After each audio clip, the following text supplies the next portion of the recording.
कहते हैं जिंदगी जीने की कोई ना कोई वजह जरूर होती है, अगर वजह ना होती तो जिंदगी ना मिलती। लेकिन बहुत कम ही लोग इस दुनिया में हैं जो अपनी वजह की तलाश करके जिंदगी को इस तरह से जीते हैं कि मिसाल बन जाते हैं। और आज हम इसी कड़ी में आपको एक ऐसा शख्स से मिलवाएंगे जो निश्चित तौर पे, जिनका नाम तो संजीव है, लेकिन वो निश्चित तौर पर संजीवनी देने का काम करने का एक छोटा सा प्रयास कर रहे हैं। संजीवनी मैं इस अर्थ में बोल रहा हूं कि अपनी जिंदगी का त्याग करना बहुत ही मुश्किल होता है। उस क्रम में जब आप किसी ओहदे पे होते हैं और ओहदे को छोड़ के जब आप त्याग करके किसी दूसरे के लिए काम करना शुरू करते हैं, तो हम सीधे आपसे रूबरू करवाएंगे और बात करवाएंगे। एक रथ यात्रा निकली है, जैसा आप देख पा रहे होंगे हमारे पीछे एक ये रथ यात्रा है। जमुई देवघर से निकल के अभी जमुई की ओर पहुंची है। और यह इस रथ यात्रा की क्या है खासियत, क्या उद्देश्य लेके इस रथ यात्रा को लेकर चले हैं, तो सारी तमाम बातें हम करवाएंगे। छोटी छोटी पहलुओं में, मेरे शब्दों में तो शायद उतनी दम नहीं है कि मैं आपको इनका सारा परिचय करवा पाऊं, लेकिन निश्चित तौर पे मैं प्रयास करूंगा कि हर एक पहलू पे आपसे इनको रूबरू करवाऊं। सर, हमारे चैनल में आपका बहुत बहुत स्वागत है सर। सर, जिस तरह से मैं देख पा रहा हूँ कि ये जो राम रथ यात्रा आप निकाले हैं, सर सबसे पहले एक छोटा सा परिचय आप देते हुए जिस तरह से आप लोगों को संदेश देना चाहते हैं, क्या परिचय है सर, और इस रथ यात्रा को निकालने का क्या ध्येय? मैं बिहार झारखंड से ही बिलोंग करता हूं और मेरी स्कूल एजुकेशन यहीं की है, बोकारो से। जी। और स्कूल एजुकेशन के बाद मैं आगे की पढ़ाई के लिए दिल्ली चला गया और दिल्ली में ग्रेजुएट, पोस्ट ग्रेजुएट, फिर लॉ में ग्रेजुएशन करके उसके बाद मैं वकालत ज्वाइन कर लिया।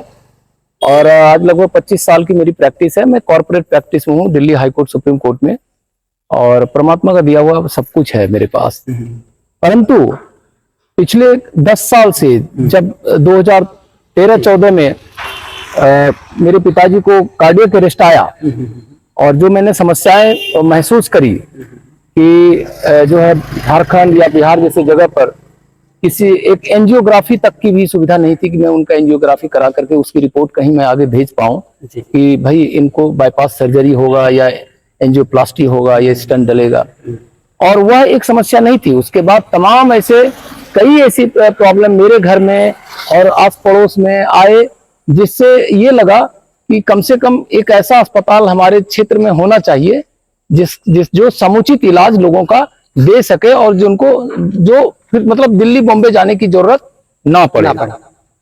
और इस तरह का अस्पताल एक जो है Christian medical college and hospital, आपने नाम सुना होगा, क्योंकि झारखंड में मैं पला बढ़ा, तो झारखंड के लोग जो थे सारे बंगाल, उड़ीसा, झारखंड के लोग Christian medical college and hospital Vellore जाते हैं। जी। और वहां जाते इसलिए हैं, दो कारण से। एक तो सेवा भाव है, दूसरा समुचित और सही इलाज है। और एक ऐसा अस्पताल है जहां पर दवाई पहले बिना डायग्नोसिस के कोई एक टैबलेट भी नहीं दिया जाता, पैरासीटामोल भी नहीं दिया जाता। ये उसकी खासियत है। और इसी विश्वसनीयता और सेवा भाव के लिए लोग वहां 3 दिन का सफर करके इलाज कराने जाते हैं।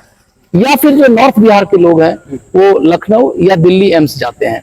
तो हम ये चाहते थे कि इस तरह का अस्पताल हमारे बिहार झारखंड में होना चाहिए, और इसके लिए मैंने सीएमसी वेलोर को अप्रोच किया। उनके साथ मैंने 3 साल लगातार कम्युनिकेशन करी, कई मीटिंगें हुई, पर अंततः वो नहीं आ पाए। उनकी कुछ समस्याएं थी, इस वजह से उन्होंने कहा कि मेरी एडमिनिस्ट्रेटिव बैंडविड्थ इतना बड़ा नहीं है कि मैं झारखंड में अस्पताल को एस्टेब्लिश करूं या कोई अस्पताल को गोद लेकर के उसको चला पाऊं। अंततः मुझे ये फीलिंग आई कि क्या एक क्रिश्चियन ऑर्गेनाइजेशन, एक अमेरिका का मिशनरी हिंदुस्तान में आता है और इतना बड़ा विशाल मेडिकल सेटअप को खड़ा करता है और लोगों का सेवा करता है। सर, मेरा एक सवाल ये रहेगा कि जो रथ यात्रा आप लेके चल रहे हैं श्री राम हिंदू हॉस्पिटल ट्रस्ट बनाने को लेकर, सर इसकी कहीं ना कहीं एक योजना बनी हुई है, प्रेरणा आपको कहाँ से मिली? क्या वो कहानियां हैं जिससे कि आप रथ लेके निकल? जी देखिए, क्रिश्चियन मेडिकल कॉलेज की जो स्थापना हुई है उसकी जो इतिहास है, एक लड़की थी इला श्रेडर। जी। और 1875 और 80 में क्या हुआ कि जब प्रसव पीड़ा से उसने देखा कि 4-5 महिलाओं की मौत हो गई और वो मेडिकल एजुकेशन नहीं था उसके पास, वो अमेरिका से पढ़ के आया और यहाँ वापस आकर के 4 बेड के एक कमरे से उसने शुरू करी, जहां पर प्रसव पीड़ा मतलब प्रसव का काम होता था महिलाओं का, जिसको आप कहते हैं कि ये डिलीवरी जो होती है। और वहां से शुरुआत करके 4 बेड से आज जो है हिंदुस्तान का 2nd सबसे बड़ा और बेस्ट इंस्टीट्यूशन, मेडिकल इंस्टीट्यूशन उन्होंने बनाया। मैं मानता हूँ 125 साल की जर्नी है, तो मैं चाहता था कि वो आए। लेकिन जब वो नहीं आए, अब कारण मैं क्या बताऊं, क्योंकि वो मिशनरी हैं, क्रिश्चियन मिशनरी हैं। उन्होंने मुझे बोला हजारीबाग के चर्च को अप्रोच करिए, रांची में करिए। जब मैं यहाँ गया तो उन्होंने इंटरेस्ट नहीं शो किया।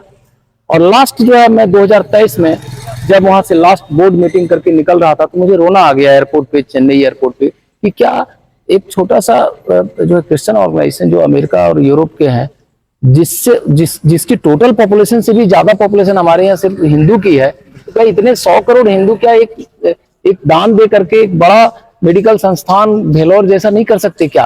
तो वहीं से मेरे को लगा कि नहीं, ये हो सकता है। क्यों हो सकता है? तो मुझे याद आया कि मालवीय जी आज से जो है 125 साल पहले उनके मन में आया कि एक हिंदू विश्वविद्यालय का स्थापना होना चाहिए, और उन्होंने 1-1 रुपया मांग करके सबसे, चाहे वो हैदराबाद का निजाम हो, दरभंगा महाराज हो, किसी ने जमीन दी, किसी ने पैसे दिए, और बनारस हिंदू यूनिवर्सिटी की स्थापना करी। और आज के तारीख में जो यूनिवर्सिटी आपके सामने है, जो विश्व का सबसे बड़ा आवासीय यूनिवर्सिटी है। तो मुझे लगा ठीक है, मैं बहुत बड़ा कुछ नहीं कर पाऊं, लेकिन कम से कम एक नींव तो डाल सकता हूँ, एक चिराग तो जला सकता हूँ। बिल्कुल। तो मैं मुझे लगा कि मैं जब तक अब इसमें लगूंगा नहीं। यहाँ पे मैं रोकना चाहूंगा, क्योंकि जब उन्होंने आपके प्रस्ताव को मना कर दिया, यानी यूं कहें कि इग्नोरेंस जब आपको मिली, तो निश्चित तौर पे जिस तरह से मैं आपको जान पाया, सर आप कॉर्पोरेट सेक्टर से भी जुड़े हैं, आप चाहते तो फंडिंग वहां से भी आप आसानी से ले सकते थे, लेकिन फिर आप उनको अप्रोच ना करके इन गलियों में घूम घूम के लोगों के बीच में जाके एक अस्पताल की जो स्थापना की नींव रखना चाह रहे हैं, ये क्या है सर? मतलब क्या संदेश देना? देखिए, जो कॉर्पोरेट सोशल रिस्पॉन्सिबिलिटी का जो फंडिंग होता है, CSR फंडिंग जिसको आप कहते हैं, मैं कॉर्पोरेट प्रैक्टिस में लॉयर हूँ। मेरे कई क्लाइंट्स हैं, यूनिलीवर क्लाइंट हैं, डाबर हैं, वेदांता जैसे क्लाइंट हैं। अच्छा। और भी कई बड़े क्लाइंट्स हैं जो प्रोडक्ट्स मैन्युफैक्चरिंग करते हैं। जी, जी। और पर जब मैंने उनसे बात करी, तो देखिए कॉर्पोरेट जो फंडिंग होती है ना, उसके पीछे कारण होता है। कॉर्पोरेट फंडिंग सबसे पहले तो आप एक एग्जिस्टेंस में आपका कोई चीज है, और आपकी एक पीछे की एक बैकग्राउंड है, 3 साल 4 साल की आपके पास एक जो है मैनेजमेंट है, कि आपने 3 साल 4 साल से काम किया है लोगों के बीच में, और तब जाकर के वो देखते हैं कि आपकी स्टैंडिंग क्या है, आपका इवेल्युएशन करेंगे। उनका जो फाइनेंशियल डिपार्टमेंट, वो आपका इवेल्युएशन करते हैं, उसके बाद आपको देते हैं। तो CSR की फंडिंग जो होगी, ऑब्वियसली वो होगी, उसके लिए भी हम अप्रोच करेंगे। लेकिन मैं सबसे पहले ये चाहता हूं, जो हिंदू समाज है, जो हिंदू सनातन समाज है, जो 110 करोड़ का पॉपुलेशन है, वो कम से कम इस बात को समझे कि उसे भी उसमें भी ये जन जागृति आए, कि वो ये सोचे कि वो खुद के लिए कम से कम 10 रुपये, 100 रुपये, 50 रुपये का भागीदारी करके क्या एक बड़ा ऐसा संस्थान नहीं खड़ा किया जा सकता। तो मैं उसी जन जागृति अभियान में लगा, मैं उसी जन जागृति के लिए चिंगारी जलाने का काम मैं कर रहा हूँ। और शायद मेरी कोशिश रहेगी कि ये चिंगारी मसाल का रूप ले, उसके बाद ये आग का रूप ले, और लोग आगे आए और जुड़े, और खुद वो जो है अपने लिए एक संस्थान खड़ा करें, चाहे वो सनातन बोर्ड के रूप में हो या किसी रूप में हो। मैंने तो एक छोटा सा जो है हिंदू अस्पताल ट्रस्ट का निर्माण किया। मैं तो सभी लोगों से आह्वान करता हूँ, जो भी समाज के पथ प्रदर्शक हैं वो आगे आए, जो समाज को नेतृत्व करते हैं वो जुड़े, और लोगों को जोड़ें, वो आगे आ जाएं। मैं उनके साथ। बहुत बड़ी बात आपने कही सर, कि जब एक यानी कि बाहरी धरती से आए हुए व्यक्ति ने इतना बड़ा हॉस्पिटल खड़ा कर दिया है, तो हम करीब 100-125 करोड़ जो हिंदू भाई हैं, वो मिलके क्यों नहीं एक हम भी एक मेडिकल के क्षेत्र में एक नाम कर सकें? बिल्कुल सर, ये जो आह्वान आप कर रहे हैं सर, तो इसके लिए रथ यात्रा ही क्यों? एक्चुअल में देखिए, मैं अगर अकेला चलूं तो शायद मैं उस बात को मैं ऐसे भी मैसेज दे सकता हूं, लेकिन फिर मुझे लगा कि नहीं, जब मैं इस विधा में आ गया, और प्रभु के नाम से ही, जब हिंदू में किसी न किसी नाम से तो आप करेंगे। अभी देखिए राम जानकी अस्पताल जो है बिहार में, आपका समस्तीपुर में सरकारी अस्पताल है, उसका नामकरण हुआ है। तो मुझे लगा नहीं, भगवान के नाम से ही अगर करना है तो मैं भगवान का सेवा भी करूं साथ साथ, बजाय कि मैं लोगों में ऐसे जाऊं। तो मैं प्रभु का एक भव्य सोचा, मैं चलता फिरता एक मंदिर हो, और आपके सामने देखिए ये राम रथ है। जो श्री राम के दर्शन अयोध्या जाके नहीं कर पाए, वो कम से कम आपके रथ के माध्यम से उनका जी। तो राम लला की प्रतिमा हमने कहीं से बड़ी, मतलब इसमें भी बहुत रिसर्च हुआ कि कैसे बन सकता है। हमारे एक महाराज जी हैं, बेंगलोर में हैं, उन्होंने 2018 में एक रामराज रथ निकाला, उनको मैंने संपर्क किया, कहाँ से बनवाया, कैसे हुआ, उन्होंने मुझे बॉम्बे का एड्रेस दिया। फिर कर करा करके मैं कहीं न कहीं मैं सही जगह पहुंच गया, और ये फिर इसके पीछे लग करके ये रामराथ बनवाया। सर ये जो रथ यात्रा आप की शुरुआत की है, इसकी शुरुआत कहाँ से हुई और आपका रोड मैप क्या रहेगा, खास करके बिहार में और बिहार से बाहर? एक्चुअली देखिए, राम जी का जो प्राण प्रतिष्ठा और हनुमान जी का जो प्राण प्रतिष्ठा हुआ, ये तो रामनवमी के दिन ही हो गया।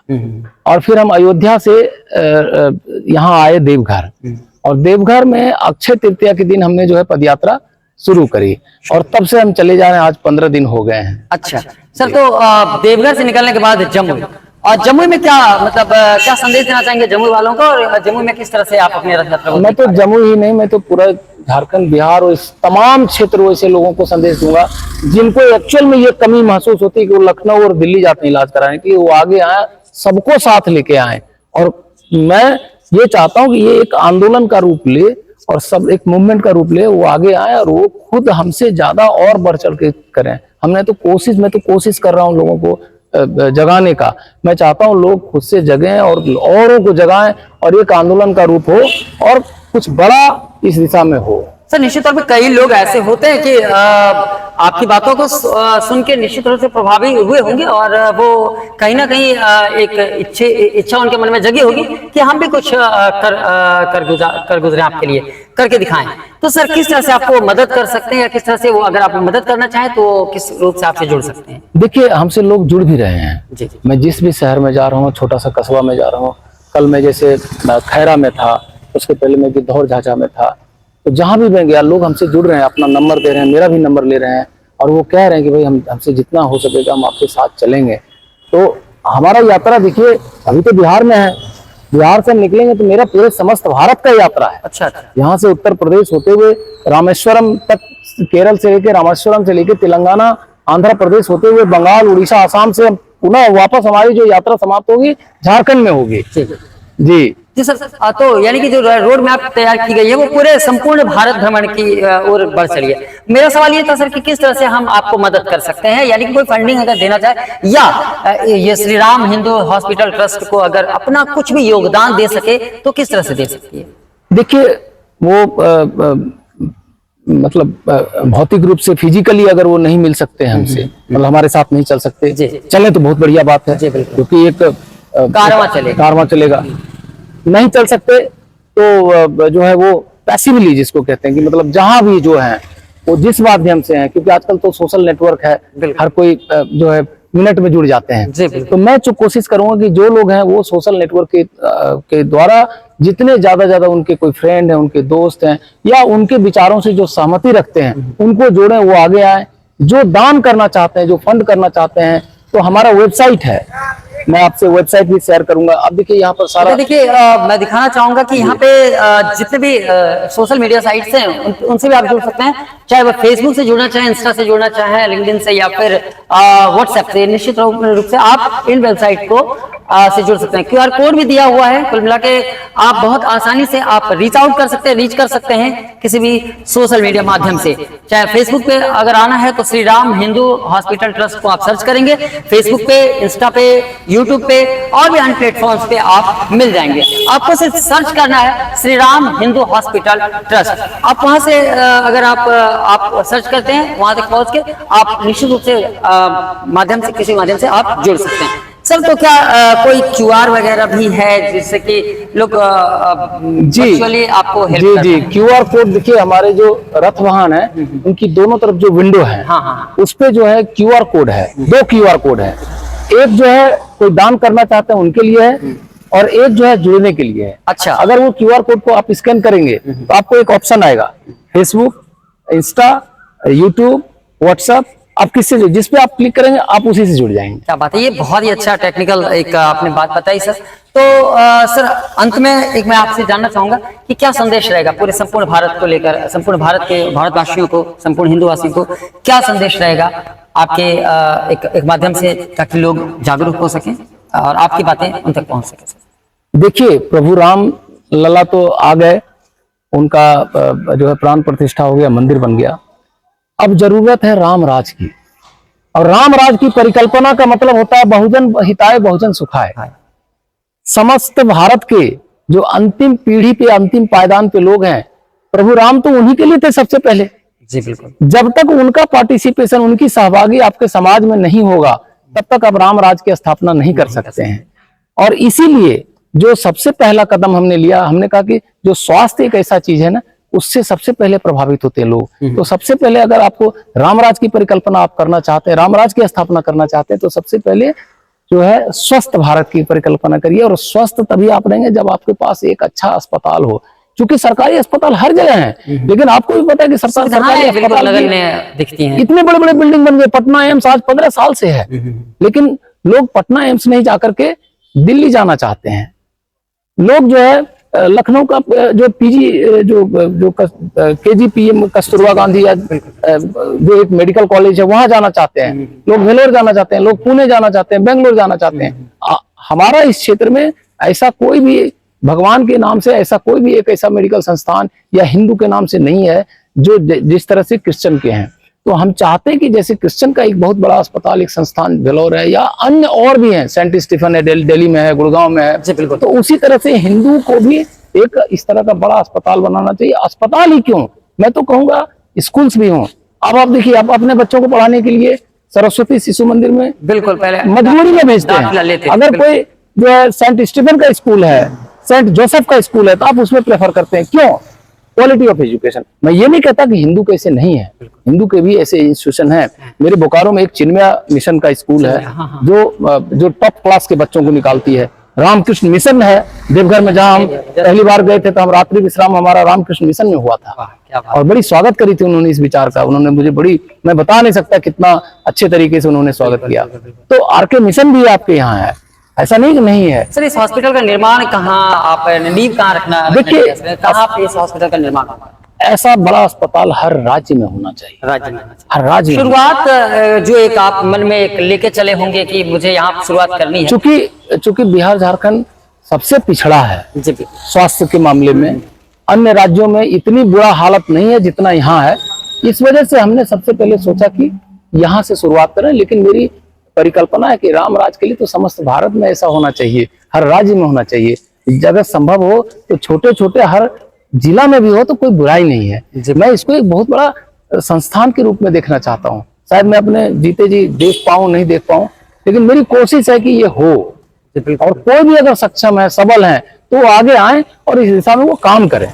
मैं तो हर किसी का स्वागत करूंगा। सर, कहा भी जाता है अगर शौक के दीदार है तो नजर पैदा कर। सर, आपने नजर तो पैदा कर दिया, तो नजरिया खुद ब खुद देखने को और बदलने को मिलेगा। आपने लोगों का नजरिया बदलने का काम किया। सर, आप इतना बड़ा मिशन की ओर निकल चुके हैं। भगवान राम की कृपा रही और हम हिंदुओं या तमाम भारतवासियों का सहयोग निश्चित रूप से आपके साथ है। सर, हम इसी शब्दों के साथ सर हम आपका बहुत बहुत धन्यवाद करते हैं अपने चैनल में। आप हमसे जुड़े रहे, इसके लिए हम आपका सदैव आभारी हैं। बहुत बहुत धन्यवाद।